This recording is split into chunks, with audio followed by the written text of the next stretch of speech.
Before you watch this episode of our cityCURRENT radio show, I want to invite you to join cityCURRENT's e-learning and online personal development platform called GrowthCurrent. I'm Jeremy Park, host of the cityCURRENT radio show and CEO of cityCURRENT.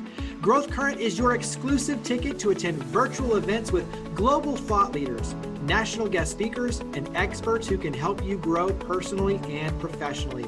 It gives you access to success secrets, lessons learned, learning modules, and so much more. Being online, you can join us from anywhere in the world. Subscriptions are only $8 a month, or you can do bulk subscriptions for your team. Check out growthcurrent.com to learn more and to join us in our efforts to power the good. And now, on to the show. Welcome back to the cityCURRENT radio show. I'm your host, Jeremy Park. We're honored to be with our next guest, William Brown. He is the managing partner with the Benefits Group. So we're going to talk all about HR and the world of benefits. How are you doing, William?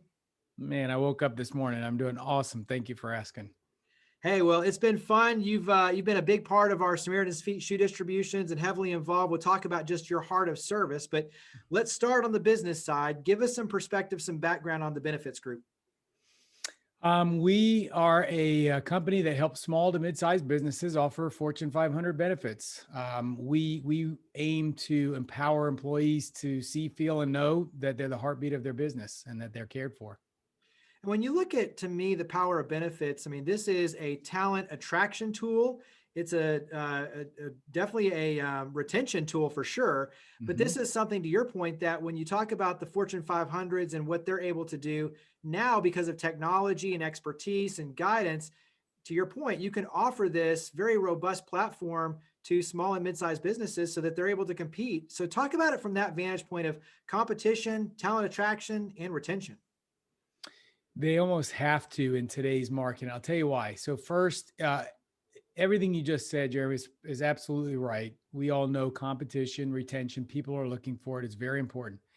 But I think one, it legitimizes your company, right? So if I'm walking in and I may love your culture and we've got, Gary and Barb and they own the company and I love Gary and Barb and, Barb brings her banana pudding on Friday. But if I go home and I'm talking to my family about what benefits are offered and the only benefits are coffee and donuts on Friday versus a full benefit package, it makes a big difference in how I perceive that organization. So they may be good at what they do, but I don't perceive them as really valuing the employee or having it together to be in that next echelon. So you can be small and still act like Fortune 500. So I think for your impression to the candidate is very important.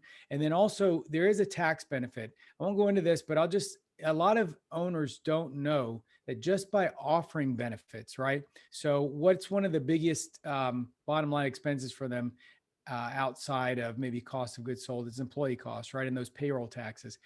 So if you offer benefits, and I'll just give you a quick example. Let's say I have 10 employees. Let's say the average employee is spending $350 a month between their medical, dental, vision, whatever it may be. That's $3,500 a month. That's $35,000. That's $42,000 a year. That's coming out of payroll. And I'm not paying the matching FICA, FUTA, and SUTA, and also my work comp, which is based on payroll. My work comp is now, my payroll has been reduced by 42 grand. So there's all these other outlying benefits for the owner just by being the conduit.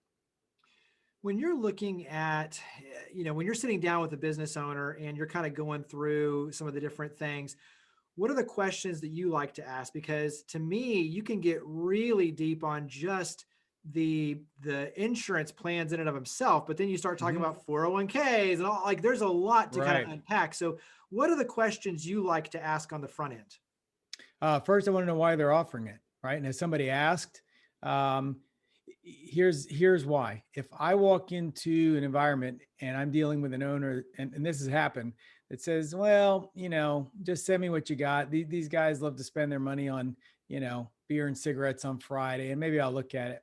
It's really not the person that we want to deal with because they're looking at it as a commodity.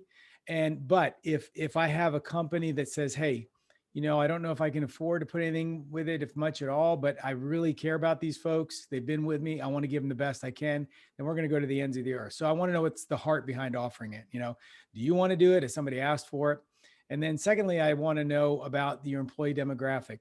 Most brokers, and I can broad brush strokes since we're not talking about one specific. I see them as being a bit lazy at times and product peddlers. And I hate to say that, but a lot of them are in the industry. I never grew up to be in this industry, but I saw a need. And so if I know more about your employee demographic, maybe a full-fledged health plan is not the right choice. We could still put in many creative options to have a very robust starter package. But if I know how much your employees make an hour, because I need to know how much can they put towards it if this is even relevant. And those are probably two of the things I'm starting at is see their understanding of benefits, if they've looked at it before, why they're offering it, and understanding their employee demographic or their base. Let's start on the insurance side and kind of the plan side.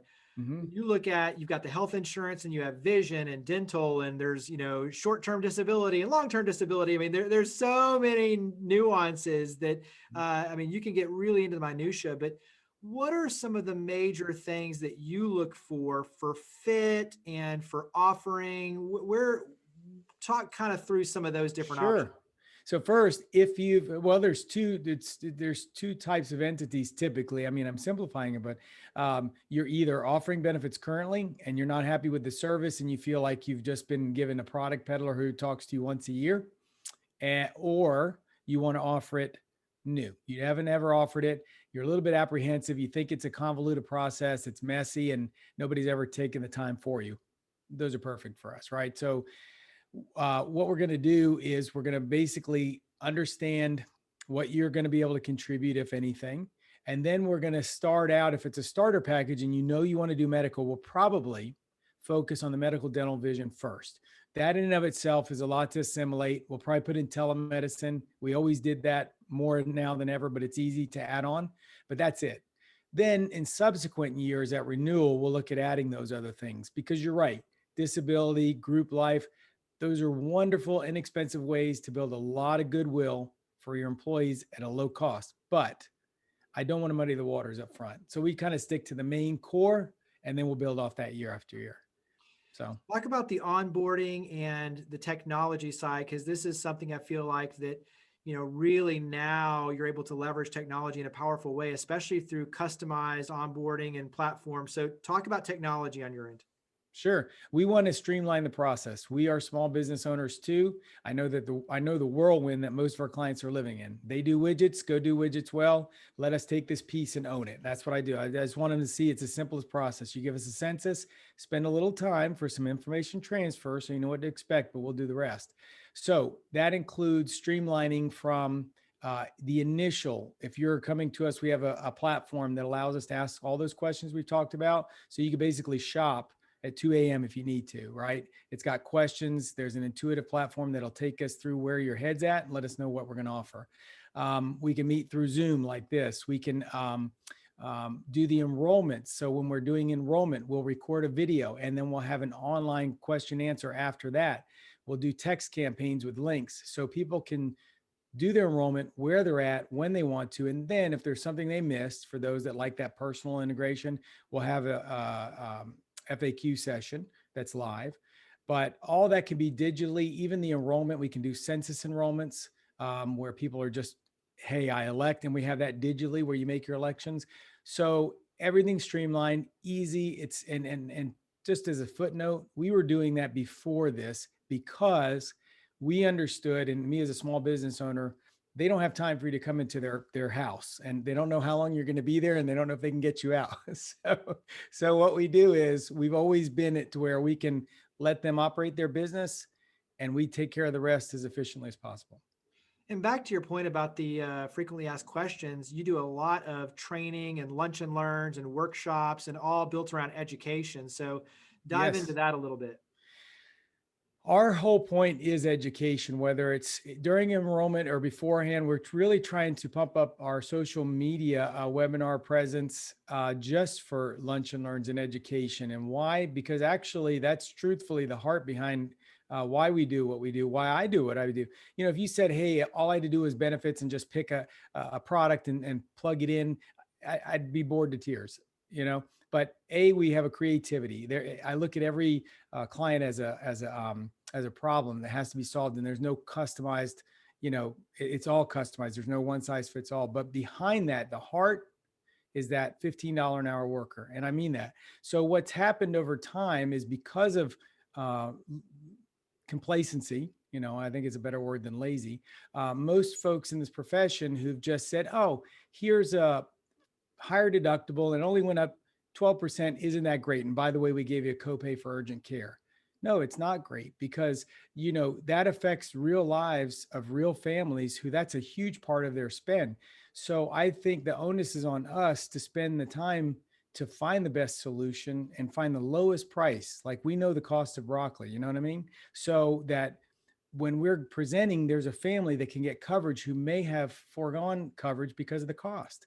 So education is key, and not just because it's a word of the day, it's because that's where our heart is, because we know benefits are important in the lives of real people. So What has your attention when you look at obviously what we're going through right now with the pandemic, but looking beyond that, what are some of the things that have your attention? Um, I think that there's some creativity happening, and I won't go into the weeds, but for smaller employers, level funded just basically means we can pull your group out of the masses, underwrite it, and you have a chance to get back a return of premiums. So you could potentially get a much lower rate. There's plans that are called limited benefit, limited copay, again with limited benefit copay plans without going into the weeds. Let's say that 32-year-old male, we're not going to give them the full buffet. They're never going to use it and they're not going to pay for it, but we know they need something. So we define, you get 3 visits, you get 2 ambulatory, whatever. And it's a much cheaper cost because we've narrowed and defined this is your limits. Then direct primary care is up and coming. That's where for groups, you can plug in and pay a certain amount monthly and have a defined amount, unlimited office visits, typically a certain amount of labs, and those can be customized. That's an emerging technology, as well as the telemedicine, which has been around for 40 years, but it's improving, and behavioral health also. Behavioral health access through telemedicine is really big. So those are the things that we're watching and trying to be ahead of. Yeah, I mean, I agree, especially when you talk about the behavioral health and the telemedicine side. I've had a few different interviews with people really kind of on the front lines on the technology side and the behavioral health side that both have said that really is the next frontier in terms of really being able to provide care for those who need it most in areas that typically they wouldn't have access. So, really powerful, Absolutely. or immediate access in terms of getting someone right then when you need them. Um, Yeah. when you look at the lessons that you've learned, and I love the fact that you rattled off quickly already so many of the things that are on the horizon or the things that have your attention, but what's something that you've learned going through the pandemic that you think is going to ultimately make you stronger and your organization stronger coming out? I think that what it's done is it's made people slow down a little bit more. Um, Even though we don't get to connect in person as much, which I absolutely love. I'm a people person, but we've grown used to this digital format. But it's allowed people, I think, to slow down a little bit where they are in focus. So they've been able to reassess and think about things change, and I think it's allowed us to um, get the attention of the employer because they are now having to compete more intently for the employee, for the talent. So all that together, the slowing down, the increased competition for good talent. Now there's certain industries, some industries are not, but for the ones that are declining, you'll see spikes in logistics companies, for example. They've got more business than they can handle, but finding the talent. So if the person next door in their same hub is offering benefits and they're not, so Yeah. to answer your question succinctly, it's made people slow down. It's made people understand that the competition for talent is real and the benefits are a big part of it. Yeah. Yeah. Share a little of the heart side, because as we let off, you've been a big part of our Samaritan's Feet shoe distribution, and really just coming out and washing kids' feet, giving them new socks Mm. and shoes, and really powerful. But you yourself are, you mentioned being a people person, but you're heavily involved in the community. And so talk about community service and the importance of community service on your end.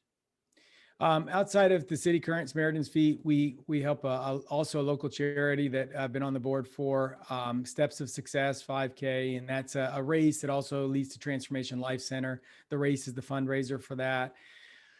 Um, I think I love anything to do with kids. Honestly, I've had 6 boys. I'm a big kid. We still have dance parties, um, but ultimately, this is not a dress rehearsal, right? So it may be charity through an organization, or it may just be slowing down to listen to somebody, or give them a smile, or put a smile. Like I have a smile ministry.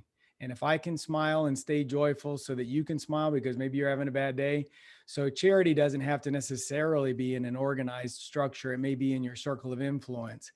But I think it's very important to leave your legacy, whatever that is. You got to think about, as you're taking your last breath, how do you want to be perceived? So I'm aware of that every day. But kids, man, kids have my heart because they don't have a choice in the matter. And to see when kids struggle, so the washing of the feet was absolutely amazing. If nobody's had a chance to do that, it's humbling, and it's just makes you take stock of, you know, what you have and why it's good to spread the love. So, yeah. Absolutely. Well, I love the smile ministry. That's a very, very good way of putting it. So that makes me smile. What's your website? Talk about how we get in touch with you. Sure. Go to the benefits. That's THEBENEFITS plural .group, GROUP. There is no .com. .group is the extension. So the benefits.group, or you can call us at 615-250-3334. I currently have smoke signals turned off, so you can't use that medium anymore, but I used to have smoke signals. See that? What I did? I laugh at my own jokes. If you didn't laugh, I was already laughing. So, but give us a call. Here's the deal. Here's what I want folks to know.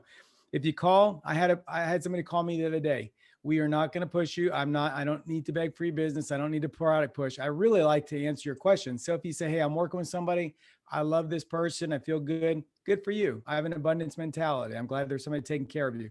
But maybe you have questions about this, or they're showing you this, or what does fully insured mean? And I'll explain it to you. I don't mind answering questions. I absolutely love it. That's what motivates me, is to have somebody go, oh, I get it now. So yeah, but give us a call. And if you do want to test the waters, you can also go to biz.health. That's BIZ.health, HEAL. So let's say you don't want to call.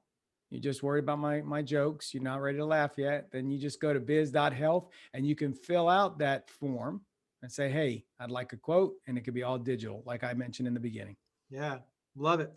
Well, William, you make it easy. You're a wealth of knowledge. We greatly appreciate it. And we appreciate your partnership, obviously, in cityCURRENT as well. So thank you for all you having do, me. for being a part of the show.